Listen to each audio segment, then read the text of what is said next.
nag-overflow po yung ano,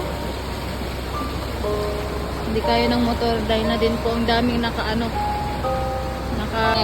dun, no, sa may tulay. Lakas, grabe. So, ito po yung tulay na papunta po sa amin. Bali, inaayos pa lang po kasi itong gumagawa po sila ng bagong tulay. Ayan, kasama ko si biyahirang Tagalog. Ayan, follow din po natin siya. Diba, ang lakas? Nakatakot yung mga kahoy na lulunod. Oo. Delikado talaga. Ang daming tao at motor doon, no? Hindi makaano. Dahil sa lakas ng agos. Nakakatakot din po. So, hintayin pa namin umupa bago kami, uuwi. Ayan, hapon na. Daming lakas. Daming tao na naghihintay na umupa tong pag-overflow niya. Lakas kasi.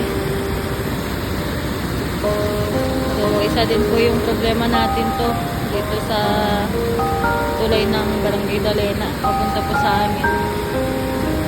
So, ayan, bali po ito yung inaayos po nilang ngayon. Itong tulay ng Dalena. Ayan. So, hindi pa po tapos. Kaya, ayan. Ayan, mag-iingat po tayong lahat sa mga maapektuhan po ng bagyo. Ayan, God bless po.